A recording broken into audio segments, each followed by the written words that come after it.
much better in person. That's basically what she said, Chris. She's like, you know, Ms. Well on the phone, you know, we listening to you, but I'm telling you, you're going to lose us if you keep talking to us. This is what you said to me. You just, and I was like, well, MYEPers rise.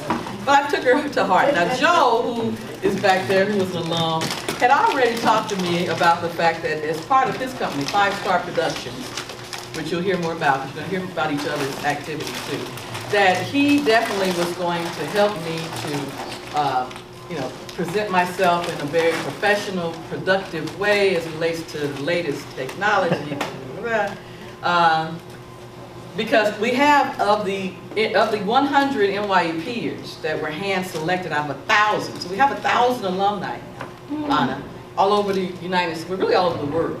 So out of 1,000 alumni, you all are part of MYEP 100, which is literally, I picked 100 of the 1,000 by hand.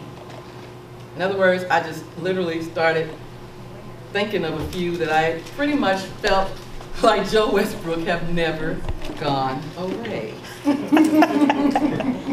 And Chris Creed, and Deetra Hall, and Delisha, and just recently Marlena Hunt, who surfaces, you know, a lot of my NYEPers were starting to surface on Facebook, and all kind of crazy.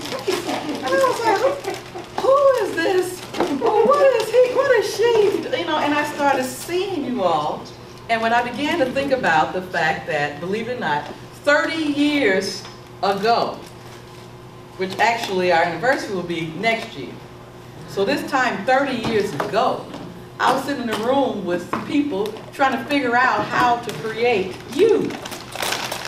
Right. So I said, man, so not only do we have the fact that we have now got a 30-year run with kids who, I love you, but you're not kids anymore. No, we're not. No, we're not. I even sometimes be talking about the millennials, and I go, half of them aren't even millennials anymore. They're parents of millennials. Right. In reconvening you all, that I need to begin to help you build your association tree. So the agenda today is pretty exact. We're going to stay to time. We're going to be out of here at 7:30. And so the agenda is really to, as part of building your association tree, I said I need to make sure that the people who are on my tree, in other words, the associations I have been fortunate enough to have over the 30 years of my progression, I have to start putting those people on your tree. And one of the first people came to my mind was Ed Bryant. I said, if I put Ed Bryant on their tree, I don't know what you all, I don't think you understand. I said, but if I put Ed Bryant on their tree, Ed Bryant has so many people on his tree that it's going to go crazy.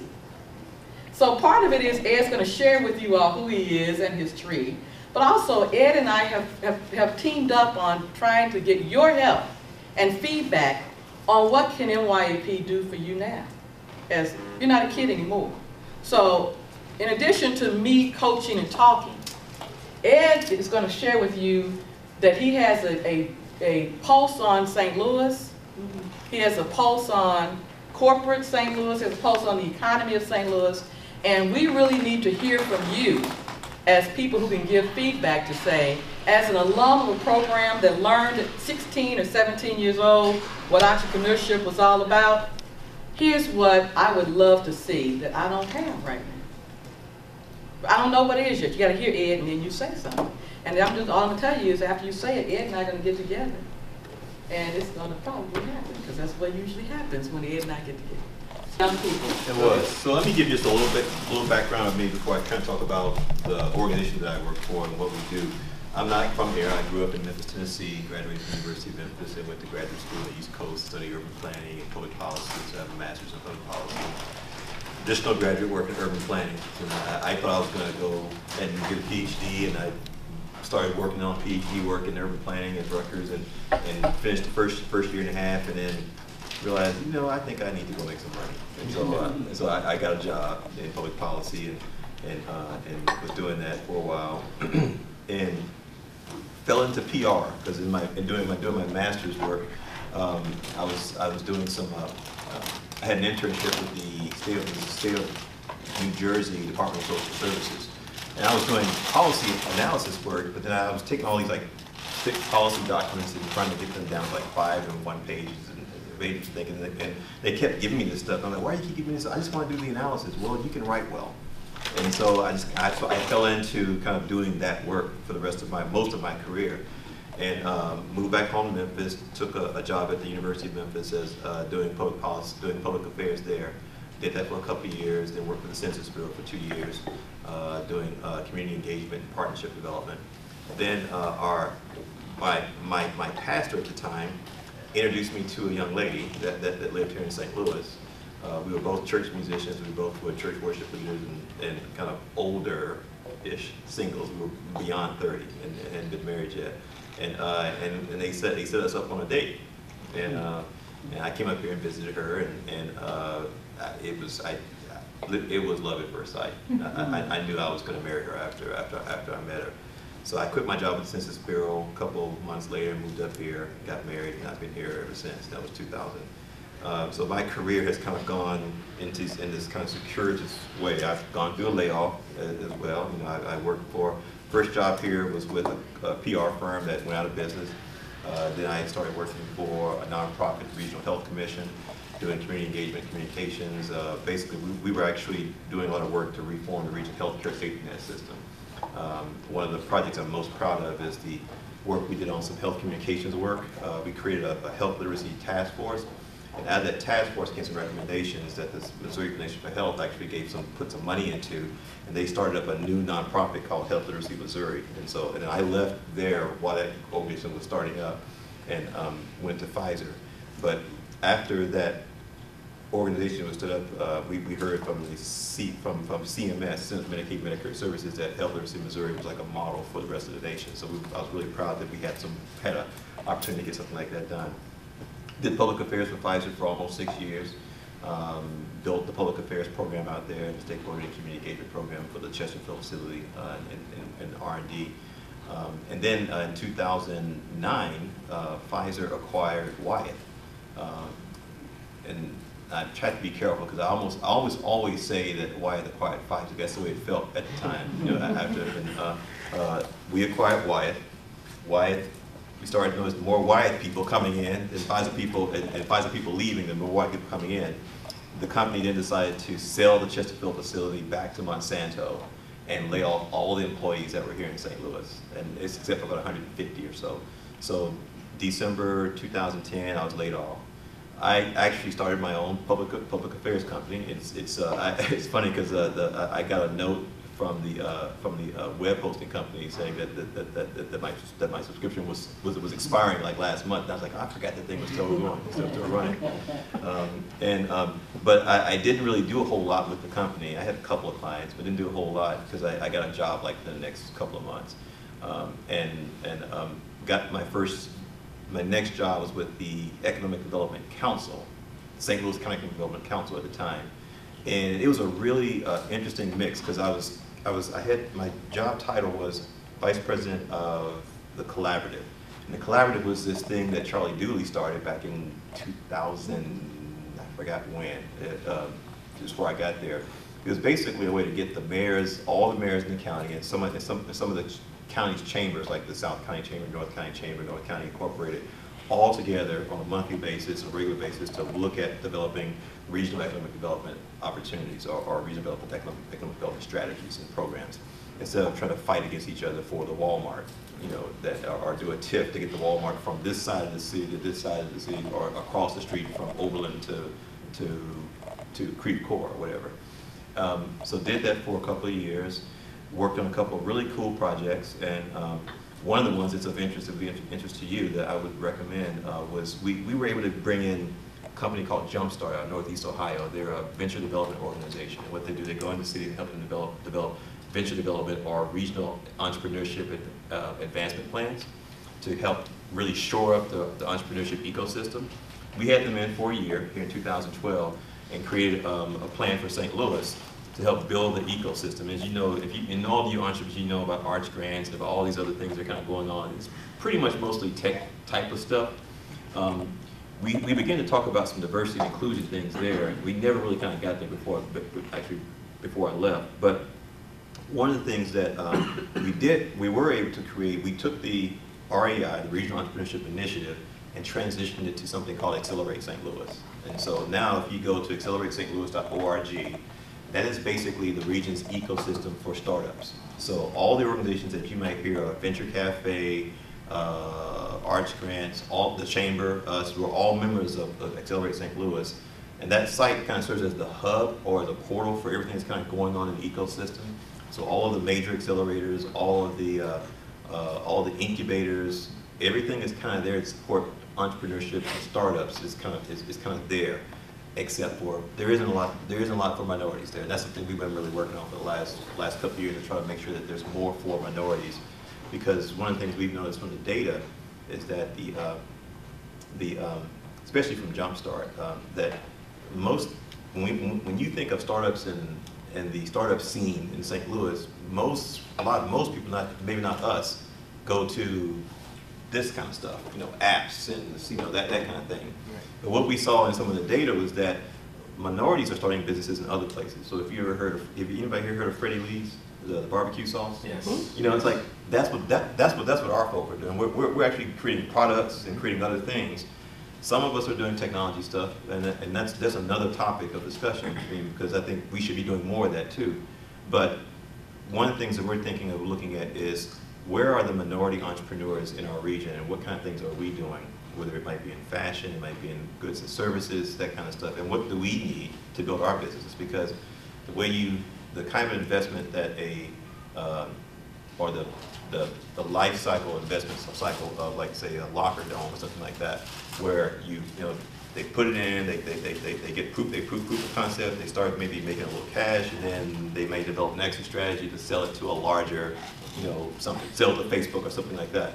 And even though they create wealth, they may not be creating more jobs. Right. And at the end of the day, I say that we're an economic development organization. I want to create wealth. So if you guys develop a business and you have an exit strategy and you sell it and you make some money, then that means that you have more wealth to do something else. But we also need to create some strategies to create more viable long-term companies.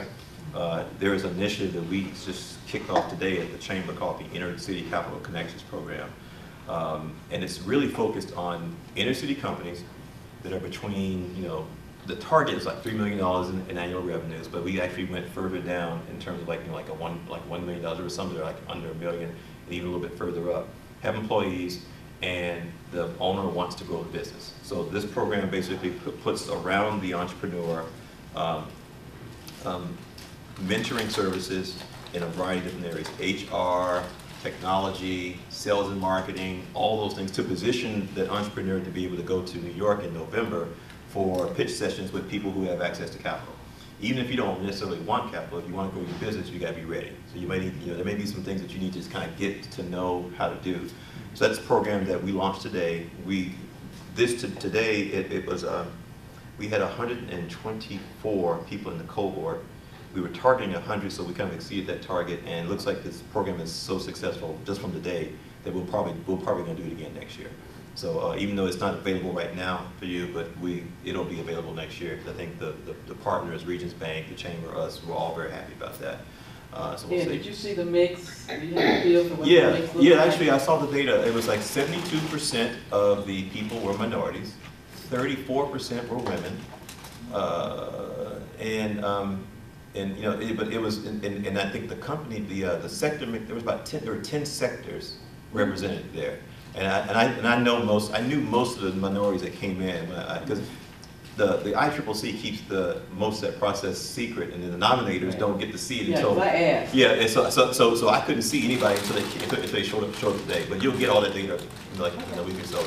But some companies that you would recognize and you would know, some construction companies, some a couple of tech companies, some goods and services.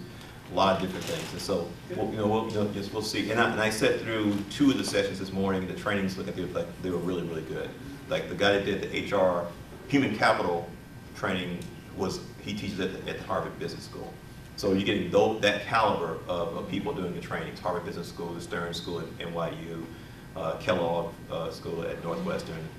There's a couple of other top business schools, but they were great. And they're doing this out of WashU. Doing it out of WashU. And it's free to the businesses if they get selected. If you get so selected. They get that service. Yeah, yeah. And so there are some resources being put in place that I think are going to fill the gap in the areas where I think we've been needing to see the gap filled, which is primarily minority-owned businesses in the region. You know, a lot of resources have gone into the tech scene, but when you go down to T-Rex or go to Cortex, what you typically see is a lot of white males. You know, and even though the guy that runs Venture Cafe is an African American male, he's actually mixed, but he does a really good program. And I'm thinking you're seeing more African Americans at Venture Cafe, which unfortunately is every Thursday from like 4 until 7 or 4 until 8. We might have one of our meetings there. Yeah, but it's a great opportunity to kind of mix and mingle and meet people. And maybe it's not necessarily the opportunity to get a contract or something, but you're going to make a lot of connections at the Venture Cafe, and they have free beer and free wine too. So. Man, we should went there tonight. Sorry. So next time. Thursdays, I think it starts at 4, and I think it goes until 4:30 ish. We have about a couple hundred people. Oh yeah. Every Thursday. Every Thursday, you know. It's packed. We'll go to the site. It's basically just networking. It's networking there, but they also have presentations. Like I'm going to be presenting there on the 13th of October. But they have presenters presenting on specific things or things that are kind of going on. So it's also a good way to kind of get information about what's happening. Because one of the things and I'll talk a little bit about this. I was writing down some notes. Like one of the things the first thing I wrote down was pivots. You know, finding a way to pivot your business. And I think I look at our certified MBEs that we certify with the council. And I'm always thinking about, are you in the space and the place where you really should be? Because, like, for example, I've got 6 companies that are certified in maintenance services, but I don't have that many contracts that I see coming across my desk, you know, and they're all chasing the same companies. They're all, every time they come in, they're like, can you get me into Washington University? And it's like, well, that company already has that contract, and if I get you in, I'm going to that means they're not going to have that contract. So I'm trying to learn a little bit more about what our businesses do, so that I can actually make suggestions about where they might find, you know, their niche. Great example. I've got like about 22 IT consulting companies and that do a lot of different things. And I met with the CEO of a company in Sky Air Force Base called Aegis Strategies, and they do cybersecurity. And as we started talking, I was like, he told me about some training programs that they're trying to get stood up, and it suddenly hit me like, for everything you just said, I probably have a company that if she would want to transition out of doing this into this, it wouldn't be a hard transition for her. Mm-hmm. And the market, and there's a lot more blue space there for her to go into. Mm-hmm. She wants me to get her into Ameren, and I'm like, you're not ready for Ameren, and Ameren's not going to, you know, you're just a small company, but if you get over here, you can partner with Aegis, you can partner with this, you partner with it, and there's a lot more, you know, space for you to go into. So it's just thinking about, you know, how you position your business, as opposed to saying, I sell cleaning supplies and paper products. That's all I do. And it's like, no, you got to be thinking about other stuff too. Your core might be cleaning supplies and paper products, but what you really need to be thinking about is what are the solutions that I provide to this customer. Mm-hmm. You know, what are the problems that you have in your business, and how can I help you solve them? Maybe I can't, but that's what we kind of starting to think about. Mm-hmm. So let me kind of tell you a little bit about what we do. So I run the Minority Business Council. We are we're a nonprofit that certifies ethnic minority businesses as being owned, operated, and controlled by a 51% ethnic minority interest. So for us, ethnic minorities are African Americans, Hispanics, Latinos, and Asian Americans, and Native Americans. And 25% of one of those, and the 51% of the company needs to be owned by an ethnic minority interest. So I hope this works. Maybe it does.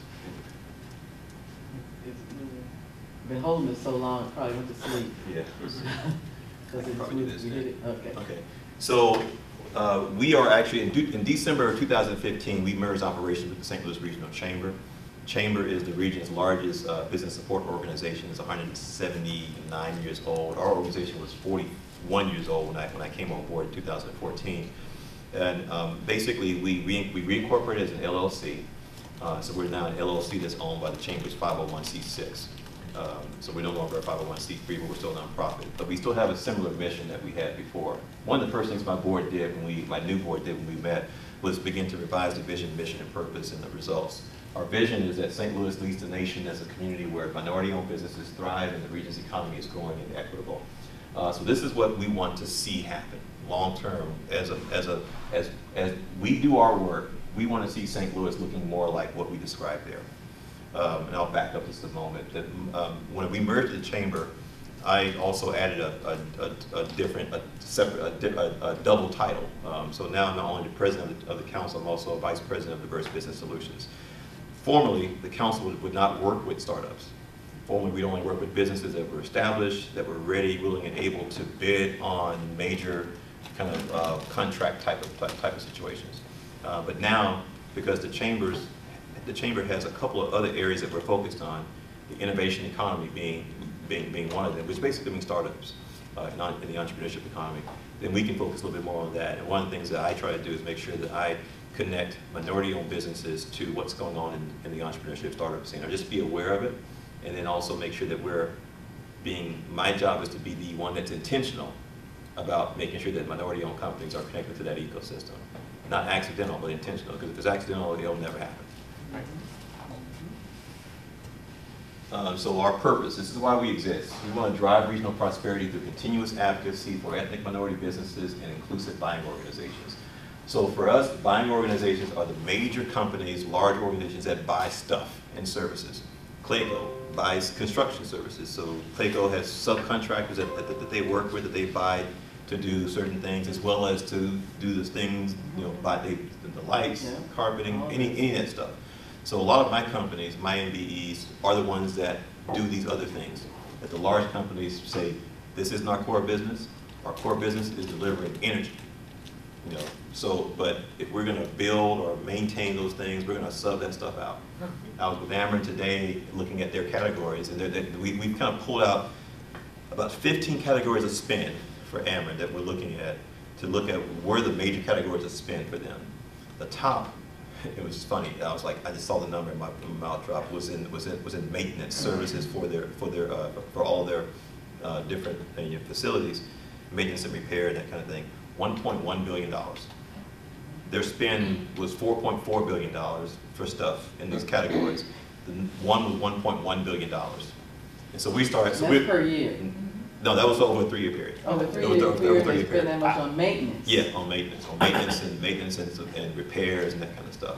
And it's like, wow, kidding me? And I looked at and they pulled up the companies. I saw a couple of companies that are certified with us that are performing some of that work. But only 7 in that category. They had 7% minority, or 0.7% minority. 0.7% minority. From up in construction people. Okay. You think both can handle that, or how many? About 20. And I think there are women in that category. It's like either 4 or 7. And so it was either 4 or 7. I can't remember. I'm going to get the presentation tonight and look at it. But it's like, so the supply diversity guy and I were looking at that, and I'm like, so they want to up the minority spend. They don't know how they're going to get there to where they want it. They haven't set a goal yet. But those are the kind of things that we're looking at. Or like, check my company out. Yeah, well, those are the things that we're looking at. It's like, okay, there are companies like Ameren who keep building. Yeah. For no reason. Yeah. Keep building. Yeah. And companies like that want to do more with minorities. And the challenge for them is that they're having challenges finding new minority companies. So we're looking at some different strategies to put in place, like getting some of our existing companies to partner, finding some that are a little bit younger, to partner with some that are more established, to kind of help some that are in certain areas pivot into other areas where they can also gain some expertise. And so we're looking at a lot of different things like that. But what we're trying to do is make sure that this inclusive buying organization thing becomes something that's kind of embedded in the culture. I know who the companies are who are serious about this. Ameren's serious about it. BJC on the construction side is serious about it. That's really kind of it. I mean, there are others that are really serious about diversity, supplier diversity, but I can count them on one hand. There are others who have programs, but they aren't as robust as other programs. Monsanto is pretty serious about it. I can say that as well. But at the end of the day, what we're trying to do is drive regional prosperity. And for me, that's through continuous advocacy, me kind of finding out what's going on, advocating on behalf of other people to decision makers. But regional prosperity for me means that, and I've been using this term for the last year, what we need to create in St. Louis is an all-in economy. An economy where everybody is a part of it. St. Louis's economy has kind of gone through some shifts where, you know, we were a big corporate town for a long time. Things have changed. You know, we've had a lot of those corporations get sold, get bought. You know, we've got one that's being bought now. You know, and we've started to kind of pivot into like the startup community type of stuff, and we put a lot of effort and a lot of resources there. But like I said, when you go to T-Rex or go to Cortex, you see mostly white males, and so that, but when I go to North St. Louis or North County, you know, where the folk are, it's like, you know, there's not a lot of investment, that kind of investment going on in those places. So what I see this as being, and this is the way we're going to drive, I think, the prosperity not only for those large companies and for the poor, but for the whole region. If we learn anything from these past couple of years, we know that the issues that happened on August 9th and the things that happened after that didn't happen overnight. You know, and the type of economic disinvestment that happened over a period of years is something that we need to kind of, we see now, and we know we got to do some things differently. So that's what we're trying to get to. From my standpoint, I look at it as an economic developer. My job is not to do what Mike McMillan does at Urban League around social services. My job is to help minority businesses grow so that people can have jobs, they can buy houses, they can do all the things that we want to do, that it's just the normal things that anybody wants to do. So here are the things that we're trying to get at, that'll say this is what winning looks like for us. Effective long-term and short-term business relationships that are sustained between minority business enterprises and major buying organizations. So for us, and so this is a little bit of a shift for us because I have about 165-ish right now MBEs that are certified with us. In my first year, I did a bit of a road tour and started asking them, what do you need? And I kind of consistently kept getting, we need more contracts. And so I know that. You know, but I asked them, well, why aren't you getting the contracts? Well, because, you know, then I get a whole lot of stuff. But I think the issue for me was that I think MBEs and some entrepreneurs think too transactional. We think about making the next sale, making the next transaction, but what the corporations are looking for are partners, looking for business partners. Business partners make transactions. That's going to happen if you get the partnership. And so one of the things we did this past year is that we put a couple of programs in place that we're kind of beta testing now. We don't have a good name for one of them. One of them is our Supplier Diversity Symposium. And instead of having this type of event that we used to do where we have all the MBEs in a room at their booths, and we have the corporations come in and meet them, what we're doing is we're taking the MBEs to the corporations. So we're holding like quarterly 6-week meetings where we did our first at Express Scripts, and we get the company to commit to having somebody from the C-suite to do a strategic presentation of the company. What do we do? You know, what's our market? Who are our competitors? How do we make money? You know, so that you as an MBE can get the strategy. What does Express Scripts do? I mean, does anybody here know what a PBM is? Anybody? Bueller? Yeah. PBM is a pharmacy benefit manager. That's what Express Scripts does. Express Scripts manages the pharmacy benefit for your healthcare plan. So when you get your medicine, when you get your insurance card and your healthcare card, the prescription card, that's what Express Scripts does. And so what I wanted our MBEs to hear was, what does this company do? What's our history? How did we get started? How do we make money? Who are our competitors? Basically a shareholder presentation. Same presentation you would get if you were a shareholder for Express Scripts. What that does, I'm hoping, is it will kind of start your mind to start to think about, okay, I know what I do. I sell clean supplies, paper products, but what they do is that. Now, how can I help solve some of their problems? You know, what are the issues that they have? I remember at that presentation, Express Scripts told us, I heard a couple of things that were key for them: safety and cost. They are very concerned about safety because they, you know, one of their models used to be, they used to be a client of mine when I did PR, so that's why I know so much about them. So that's unfair. But one of the things I remember about them was that they had this model that said, we make healthcare or medicine safer. And then when I got to Pfizer, I realized they don't make any medicines. They don't make medicines. They basically take the medicines and they buy them from the generic companies and from the pharmaceutical companies, and they distribute them. And they redistribute them.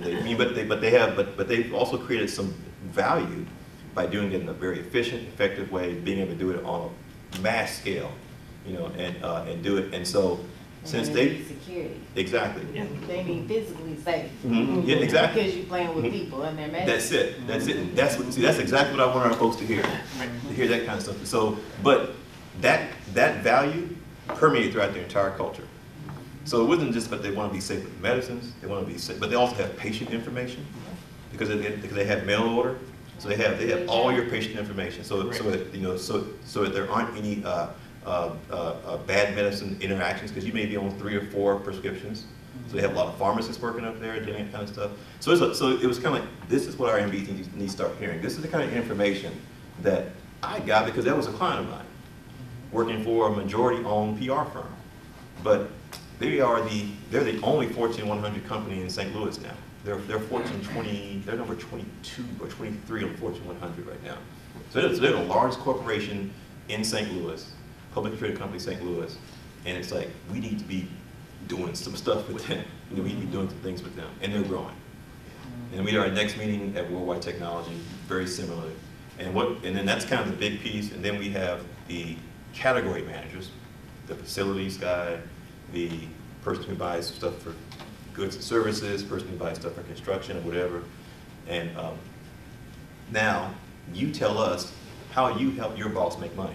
Because at the end of the day, the purchaser for goods and services, his or her job is not just to purchase goods and services, his job is to make money for the company. Right.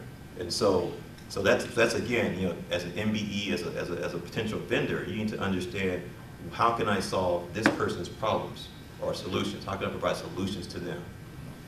Maybe I can't, but I need to be thinking about that. Then we had the supply diversity person come in and talk about how you register. Because I think we focus so much on getting registered with the supply diversity person, and it's like, that person's job is just to vet you out before you get to these people over here. And you don't even know what these people want. And so you might get vetted out by this person because you didn't know what this person wanted to hear. So it's kind of like, so we're trying to shift this mindset so that we get to a place where our MBs think about developing relationships and partnerships. And I understand that transactions have to happen. You got to get the countries here. You got to keep money coming in. You got to have cash flow. Strong minority business enterprises that have the capacity to grow. Again, we want our businesses to grow and have the capacity to do what you need to do, whether it's to exit, whether it's to build, to go into another area, to partner. Those are all things about capacity development. And we want our member organizations to have a true commitment to diversity and inclusion in all their procurement and employment practices. So that's, when we joined the chamber, the chamber has about 1,100 members, and we're looking at doing a survey of who has supply diversity programs. My gut tells me that most of them probably don't.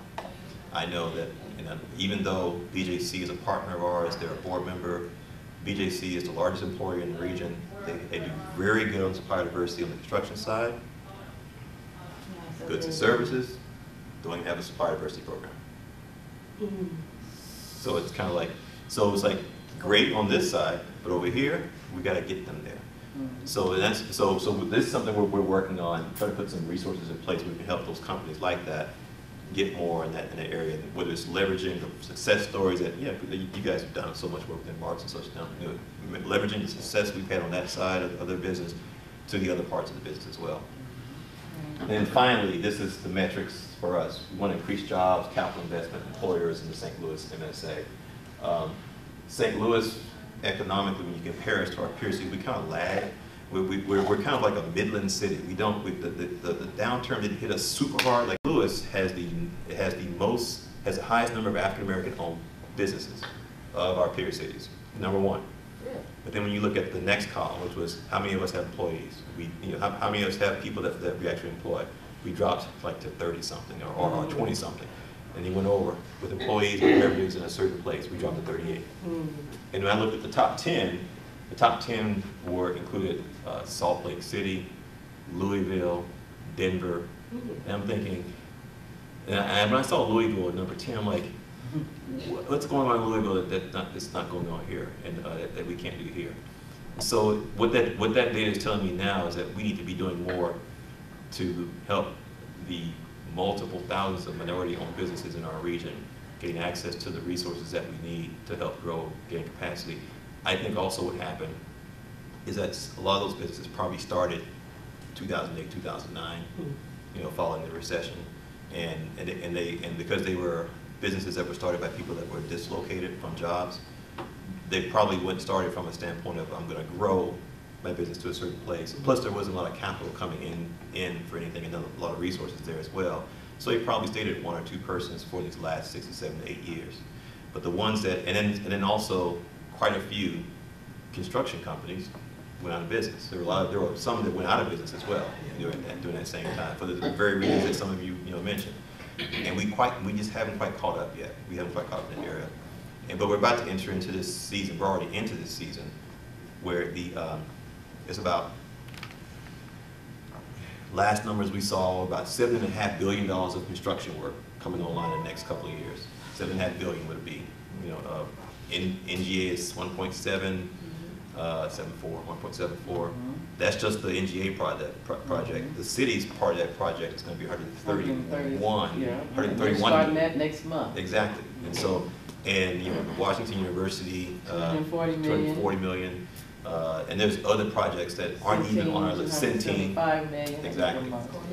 Yeah, exactly. See, I'm right her wheelhouse. Yeah, I know them all. But we ran some numbers and pulled some numbers from Dodge and some things that we already knew, and we came up to $7.5 billion. And I think we're missing, I think the list that we have is probably $2 billion short. Probably $2 billion short. So, and I also know we don't have the construction capacity locally to handle all that work. That's right. We don't have that capacity. Period. Not just minority. Not just minority, period. Enough firms to we don't have enough firms to do that. We don't even have enough labor. We don't have enough people entering the trades. I mean, we got all kinds of issues there. But I'm thinking about it And like, ideally, we really do. It's just that people need to go out and get them. There's so Well, many right. They're people. not hearing this. They're not hearing this. I know a man that can build you a house from top to bottom, had never been to anybody's school, and it will be better than somebody that I paid $20,000. Right, so you see why you all are so key. You know the people, but they're not in these meetings. They're not in these meetings. They're not in the program. And instead, like when you see the increased jobs, I'm sorry, I'm so short, so I get real. No, I hear you. You see increased jobs, just like my company, and I love my company, and I love my check. How a little of it anyway. But when you see increased jobs, we don't want just to get them a job. And it be diverse because we have 100,000 black people, but 100,000 black people that just have master's degree and still on entry level, I have a problem with that. That's not inclusive to me. Exactly. Yeah, exactly. That's not diverse to me. And see, I'm thinking that, this is me talking, that our region has an opportunity right now. The biggest opportunity we have right now is this $7.5 billion of construction work that has a whole lot of needs in it. I mean, I was just at an event here last week, and bless my heart to see so many black folks that I'm out here looking for work.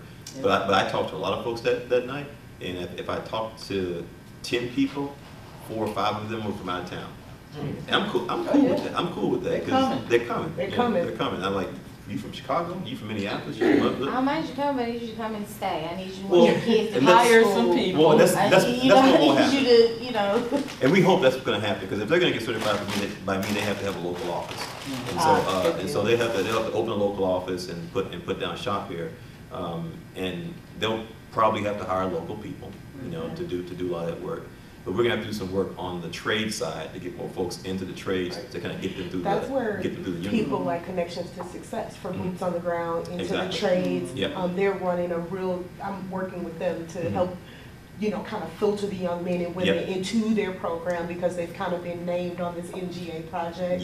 So everyone I see, go see this person over here. Go down to Grace Hill, do this, do that. I'm hearing a lot of complaints from the halls, the folks that run the halls, saying we can't find. Well, that's kind of standard. I mean, I've been in construction payroll forever in the day, and they go to their drawer and they're like, oh, okay, well, you know what, I don't have them. But if it's anybody not working in the city of St. Louis, it's minorities. Gotta get them. And you gotta get them to you, but you also have to think about the kind of cloud that's been over the trades in the minds of the young people.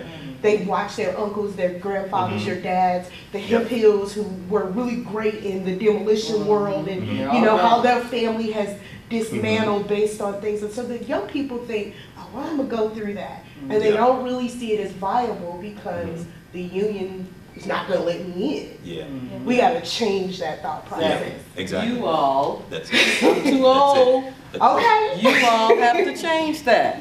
What are you waiting on? We heard. Are you hearing me? That's it. That's it. I mean, no, that's it. I mean, we're at a moment now. I think we're at a moment where St. Louis's economy is going to have to change, and we got to make some change. And one of the things that's in our results or in my mission is continuous advocacy. So my primary thing is to advocate on behalf of minority businesses, but from a policy standpoint, there are things that we're going to advocate on behalf. Things need to change to get us to that policy, get us to those policy ends, which are going to be, you know, like we met with Joe Ray and I met with Louis Boosie about a month ago. Now he's retired now, but you know he gave us a complaint, and we're like, well, we got to work on that because if you're not finding people, then, and I know from the minority-owned companies that I know that are part of us, that they can find people. Tommy can find folks. You know, they can find people. You know, Mike Kennedy can find people. You know, so the minority companies are finding folks. And also, I also know that if Tommy hires somebody, Tommy's last name. Tommy Davis. Tommy Davis with TD4. If Tommy hires somebody, folks want to work with Tommy Davis. And when he hires folks, he doesn't want to necessarily lay them off. So he's not going to hire a whole bunch of people, and he's going to lay a whole bunch of people off. Same thing with Michael or with Brian Scaife. You know, these are solid business people, and they want to grow the economy, but they also want to grow their business, and they want to do the right things. And so we're thinking, let's help these guys grow, because if Tommy continues to grow, or if Michael continues to grow, those guys continue to grow, then they're going to hire folks from the community, and they're going to give those folks careers, not just jobs. And so it's sort of a longer term strategy. So this is some stuff that I just have here. This is sort of like for the business folks that I talked to about the value of diversity and inclusion. So St. Louis ranks 42 out of 50 large metropolitan areas of economic mobility. That's the ability for somebody to move from one place in the economy to another place. This is the Ferguson Commission used this data here. So out of 50 large metropolitan areas, we're down towards the bottom. The new growth model for us has to include embracing diversity, inclusion, and equity. I like this continuum: diversity, inclusion, equity. Diversity to me just means that you recognize that we're different. Yeah, there's a difference. I'm a man, you're a woman. That's different. That's diversity. You know, you can say we got diversity because we got a man and a woman. But if I'm not at the table to make decisions, we're not an inclusive organization. Right. If I can't bring my diversity to the table, to the places where it could have an impact, we're not an inclusive organization. So that's the next place on the continuum. The goal is equity. For us, the goal is to make sure that we recognize that the inequalities that happen over periods and periods of years towards any against any disparate group, women, Asians, African Americans, whatever, have an impact. And so, even though I was fortunate to get a good education and make a good and do well, there are many who can't get past this place here, and they can't get and there are gaps here, and there are it's a chasm to get to a place where we talk about being an equitable place. Equitable is not necessarily equal, but it's about fairness and opportunity. That we each have a fair opportunity to get to where we want to get to. And the barriers are either removed or there's some remedies put in place to make sure that those barriers are no longer, they're not as weighty. The data that here came from a racial equity assessment that a professor at UM St. Louis did back in 2013. What he did is he compared the region's economy from 2012, using 2012 data, and put together an equity assessment, had some metrics in place to show, well, if the economy were more equitable, if there were opportunity going to minorities and those that had been discriminated against, what would be the gap. So that could have been another way, because it could have been the other way based on that. But what he showed was that we would have had a $14 billion bump in our GDP. So that's money. So to me, that means that's money we left on the table as a region, because we weren't as equitable as we could be. And for me, that number has significance, because one of the projects I worked on in partnership was a regional adjustment strategy for when we lost the Chrysler plant in 2009. We got some money from the federal government to do an adjustment strategy, and our vendor came up with an economic impact number, and the economic impact number was $14.5 billion. So when we lost that Chrysler facility, that was about 3,600 direct jobs and about 10,000 indirect jobs, plus all the suppliers. The economic impact of losing that one facility in 2009 was $14.5 billion. So basically, we're talking about, if I use that number, then it's not apples to apples or apples to oranges. Let's say we get 6,000 more jobs in our region, or 16,000 more jobs within our region, because that's 6,000 direct, 10,000 indirect. So we're talking about a lot of, a lot of people who could be working. Think about your neighborhoods, think about, people that do whatever. And it's like, I see this as a solution for us to become more equitable and to kind of drive what we call deep prosperity, or this all-in economy type of. So when I say all-in economy, this is what I'm talking about. That if everybody's in it, we all do better. Right? It's not about them losing and we get something and they take away from us. It's not about the pie being this like this and just cutting the pieces. It's about making the pie better, making the pie bigger. So Ed, if I could get 1,000 people who all say they'll create jobs for 16 people, I can do this, can't I? Yeah, you can do that. You can do that. But but we got opportunities here as well. I mean, it's like like us. We got all these construction projects. MGA itself is gonna drive some impact. If we get our other major partners to look at their supplier diversity programs like Ameren is, and like the ideal for us would be, okay, I'm gonna get Ameren to show me what all the categories that they want to grow in. I'm gonna get BJC to do the same thing. I'm gonna get Monsanto. Whoever else, WashU, and we're gonna look at that number, aggregate it, and kind of go, okay, the corporations have all shown us what they need in terms of suppliers, and then we're gonna compare it to the suppliers that we have, and we're gonna see some delta, major delta there. Okay, we need more here, we need more here, we need more here. And you're gonna tell me, yeah, I'm gonna tell you. I'm going to tell them. Yeah, and then the next step for us is going to be, okay, we need more IT consultants, and how do we get them in there? We need more, or I mean, like one that they told me yesterday, well, I need more attorneys. I need more attorneys, and it's like, that's easy. I mean, some of these areas are easy. I need more attorneys and accountants.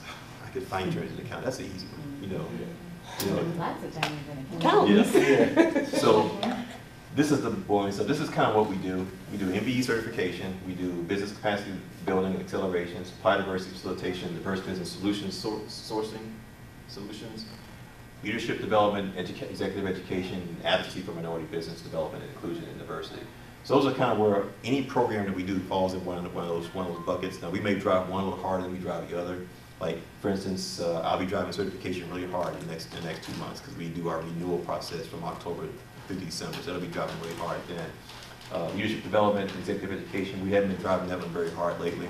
We're probably going to be driving harder in supplier diversity facilitation, and looking at creating some, identifying what the big issues are for the region, like construction right now is going to be the big issue for us. And then what my corporations are telling me is that they are looking at categories that they need more MBEs in. So then it's going to probably be in identifying minority MBEs, whether they're entrepreneurs, and even trying to develop solutions so we can get there, because some of the companies may not be as amenable to working with younger companies, but if they're saying they need companies in these categories and the companies that are in there are younger, then we got to find a way to get them in there, whether it's a first customer program or whatever it might be. There are solutions we can kind of come up with. So those are things we're going to be working on. And then advocacy for me is kind of doing the talking, the sharing, the learning about what's going on, and continue to kind of pound the street. This is who our businesses are. But also, there will be some policy things that we'll be looking at. Now we got a new administration coming in the state, well, state and federal level this upcoming year. So, not really sure what we're going to do in the state of Missouri yet. If there are any issues coming up in this upcoming year that we'll be advocating on behalf of. But the county, St. Louis County is doing a disparity study right now that they just started, that we'll be working with them to make sure that they get a really accurate picture of the capacity of the minority-owned companies in the county. That's really important. So we want to make sure that the city is a partner. I'm saying that as a caveat. The city's disparity study recommendations have issues that a lot of minorities have some issues with. African Americans, the recommendation right now for the cities is the city's going to go from 14 to 22 or to 21, and for women it's going to go from 5 to 11. But for Hispanics it went down to 1.6, and so the Hispanics are happy about that. Asians, there was no statistical significant disparity for Asians, so there is no goal. There is no goal for Asians. So there's some other programs that the city had to create, or it will be creating, to kind of get at that. But the disparity studies tend to drive how the city and the municipalities and the county and the city set their goals for projects. County doesn't have any goals.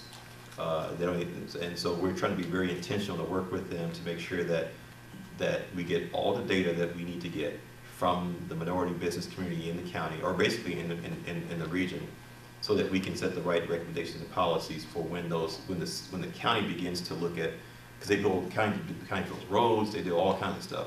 When they start to put out their contracts, that we make sure that we have no participation on those. So that's one complaint I've been hearing from MBE contractors, that the county doesn't do this, county doesn't do that. And I've heard it even from my own MBEs, that there are projects that they could have worked on, but the county didn't even look at them, and they wasn't even aware of them. And so we want to make sure that we get some really good data there, and have participation and voices from MBEs like you, wherever you are in the ecosystem, as an entrepreneur or as an established company, so that this new vendor, which I think I've met them a couple of times, are going to do a good job. I wouldn't say better. I take that back. Yeah, yeah, good job. And I think so. This is kind of merger stuff, you know. Council does, we have a board, program, services, solutions, advocacy, and the chamber manages this back office stuff. Our fiduciary responsibilities, organizational home, membership support network. Council's board, our membership is about 60 companies, about 175 MBEs. That's when we started, where we actually dropped, and we're actually coming back up to 175. These are the big strategic focus areas for us, which I just talked about. And here are some of the benefits from being with the council. If you join the council, you're a chamber member, you get MBE certification, and you get the support of capacity development, and it's prior diversity program assistance, some of the forums that I just talked about, and some matching and sourcing opportunities. I get a lot of phone calls and emails from companies looking for things, you know, like one thing we did, we worked with the Rams for about a month, or actually a couple of months, not the Rams, the Cardinals for a couple of months. And got them to a point where we were able to get them to share with us what they're looking to purchase over the next sales cycle. And I got the categories from them, and we compared the categories of what they were going to be purchasing with our certified MBEs, and came up, and we had about 13 companies that fit those categories. We shared that list with them, and they wanted to meet with all of them, and 6 of my companies came back and said, yeah, we'll meet. So we set up face-to-face, one-on-one pitch meetings with the Cardinals procurement team. So we had a whole day. We scheduled them. Each one of them had a 45-minute slot to go in to meet the procurement VP and their procurement team and make their pitches. And one of them is LimeForge. That's Dave Stewart's son's. Dave is an MYEP alum. He is. Yes, he is. He's part of MYEP 100. So Dave Stewart's company, LimeForge, is one of those companies. Good. They met with the procurement team. And so his whole comic business was something that the Cardinals had a possibility. Yeah, because the comic business for them is like, it's not just the comics, it's how they use the visuality of the comics to tell stories, to communicate, to do cross marketing, all that kind of stuff. And so here's the cool. It's like, so I called Dave the next day to kind of say, how did it go? Because I asked the Cardinals like the very next day, the very same day. It was like, we loved it. They were all great. And Dave said, "Yo, yeah, we got a meeting set up with the VP of Communications, you know." And the VP, this guy Ron Waterman, who I've known for like 10 years here. And so from that meeting with the procurement folks, they got to the real decision maker, which is the VP of Communications and Marketing for the Cardinals. And then, and since Ron's a friend of mine, we served on boards together, I called Ron and said, gave him a thank you. So that's kind of like, that's kind of the behind the scenes kind of stuff that you don't see that happens, you know, the kind of matching and sourcing. And it takes a little time. You know, it took a couple of months just to get the Cardinals to that place. And then it took a couple of weeks to coordinate the meetings, and then a little time to prepare each company beforehand. So I spent an hour on the phone with Dave and his team, kind of prepping them, you know, beforehand. I knew they were going to blow it out of the water. They did. Now they don't have a project from them yet, but they're on their way to developing a what?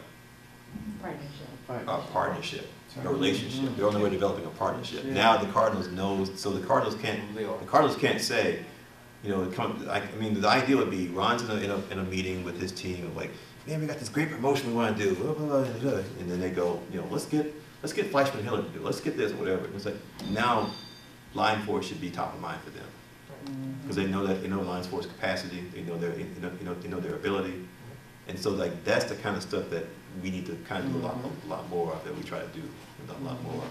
And that's not hard. It's not easy work, but yeah. No, it's Awesome. So that's me. That's my number. That's my direct line.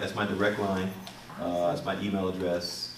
So Ed, are you comfortable sending me your presentation? Yes. Yeah, no so problem. I'll have I'll this. send it to This will you. be part of our recording, so everybody will get it. Ed represents the St. Louis Minority Business Council. There are other organizations in other cities. Our alumni who live in other cities, there's probably a similar organization. But one of the things, Ed, that I shared with the MYEP 100, no matter what city they live in, they're from St. Louis. So all of them are interested in knowing what's happening in their hometown that they can participate in either directly or through those who are still here, or their cousin or somebody. And there are other partner organizations that I work with, like the U.S. Black Chamber of Commerce, like the Minority Business Development Agency. There is another council called the Mid-States Supplier Minority Development Council. We all know each other, and so, you know, and we don't necessarily compete. You know, but we try to, you know, like if you called me and you needed something, I had a young lady came to my office yesterday, and I really couldn't help her, you know, in terms of what we do, but I knew some folks that could, you know, and so I was able to get her to the SBDC or into the SBA, and those are folks that are friends of mine. I mean, I know them on a first name basis, and so if I call Kevin Wilson at SBDC and say, you know, such is calling you today, you know, he'll pick up the phone when you call. And honestly, it's not just because of my name. I mean, most of these folks are really professional. They're not, they want to do the right thing and get some business done. And we work together. And one thing that we are doing that Veda and I, we're going to be at a meeting next week. We've all kind of seen some of the service providers that we need to coordinate a whole lot more. So all the folks that work in this minority development space are trying to commit to staying and meeting on a regular basis. So that's me, that's the Black Chamber, that's the Hispanic Chamber, the Asian Chamber, the MBDA, you know, all of us. At the end of the day, what I hope we will do, I hope one of our products will be sort of a regional strategy that we all agree on, you know, and because there is none for minority growth here in St. Louis. And honestly, if there's anything we need post-Ferguson, forward through Ferguson, is that, you know, so we can kind of, you know, position ourselves for success.